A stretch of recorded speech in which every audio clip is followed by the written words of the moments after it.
ఇది Satya auto gas LPG CNG conversion ఇట్టిగో ఒక బండికి ఫిట్ చేశాను. ఇది రెడ్యూసర్, ఇది చూస్తున్నారు కదండి రెడ్యూసర్. ఇది ఫిల్టర్ అండి. ఇది చూస్తున్నారు కదా, ఇక్కడ రీల్స్ చూస్తున్నారు కదా, ఇక్కడ రీల్స్కి పట్టీలు క్లాంప్స్ వేసి గట్టిగా ఫిట్ చేస్తాను. చూడండి, ఊగను కూడా ఊగదు. క్లాంప్స్ వేసి గట్టిగా ఫిట్ చేస్తాను. ఇంకోటి పట్టీలు కూడా కింద పెట్టి పట్టీ పెట్టి ఫిట్ చేస్తాను దీనికి. చూడండి, ఇది మ్యాప్ సెన్సార్. ఇది ఇక్కడ చూస్తున్నారు కదా, మ్యాప్ సెన్సార్. మ్యాప్ సెన్సార్ ఇక్కడ ఈసీయూ ఇక్కడ ఉన్నది. చూడండి, ఈసీయూ ఇది ఇక్కడ ఉన్నది.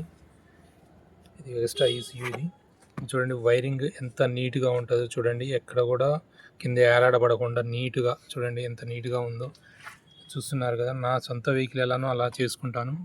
ప్రతి ఒక్కటి కూడా అంత నీట్గా ఉంటుంది. ఇక చూడండి, ఫీజు కూడా ఇక చూడండి, వైరింగ్ ఎట్లా ఉంటుంది, ఎంత నీట్గా, ఎక్కడ కూడా ఏలాడబడడం కానీ అట్లాంటిది ఏమి ఉండదండి. చూడండి ఇక్కడ వైరింగ్ ఇక్కడ ఎంత నీట్గా ఉన్నదో చూడండి. అన్ని ట్యాగ్స్ వేస్తాను అన్నిటికి కూడా.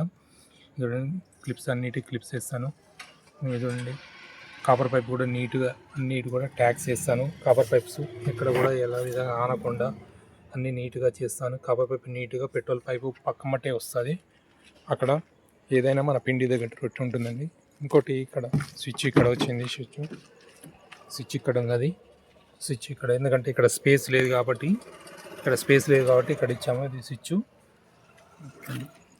ట్యాంక్ వెనకాల ఉంది, ఈకేసీ ట్యాంకు. దీనికి కవరేషన్ చూడండి, ట్యాంకు చూడండి. ఒకటే హోల్లో రెండు వస్తున్నాయి మనకి చూడండి. ఎందుకంటే ఇది పెట్రోల్ క్యాపులేషన్ కాబట్టి కస్టమర్ పెట్రోల్ క్యాపులనే కావాలంటే పెట్రోల్ క్యాపులేషన్ ఫిల్లింగ్ పాయింట్ ఇక్కడ ఉంది. ఫిల్లింగ్ పాయింట్ చూడండి. Satya auto gas LPG CNG conversion ఇగో బండి చూస్తున్నారుగా. ఇది చూస్తున్నారు కదా, నేను ఇంటి దగ్గరనే చేసుకుంటాను. నాకు పిల్లలు ఎవరు ఉండరు, వర్క్షాప్ కూడా ఉంటుంది. షేర్ చేయండి, లైక్ చేయండి. Satya auto gas LPG CNG conversion share చేయండి, లైక్ చేయండి. ఇది ఫిల్టరు ఎవ్రీ 40,000 కిలోమీటర్లు చేంజ్ చేసుకోవాలి ఫిల్టరు. ఇంకోటి, పెట్రోల్ ఎప్పుడైనా కూడా 2 పాయింట్స్ ఉండాలి కంపల్సరీగా. ఎందుకంటే పెట్రోలు అది ఇక్కడికి రిటర్న్ వచ్చి మళ్ళీ వెళ్తుంది కాబట్టి అప్పుడప్పుడు పెట్రోల్ కూడా నడిపించాలి బండి. అలా నడిపితే లైఫ్ ఉంటుంది. ఎవ్రీ 5,000 కిలోమీటర్లకి ఫిల్టర్ చేంజ్ చేసుకోవాలండి. ఈ ఫిల్టర్ బండి ఫిల్టరు టోటల్ బాడీ కూడా అప్పుడప్పుడు క్లీన్ చేసుకుంటూ ఉండాలి. మనకు సతాయించకుండా ఉండాలంటే ఇవన్నీ చేసుకుంటుంటేనే బండి పర్ఫెక్ట్గా ఉంటుంది, లైఫ్ ఎక్కువ వస్తుంది. షేర్ చేయండి, లైక్ చేయండి.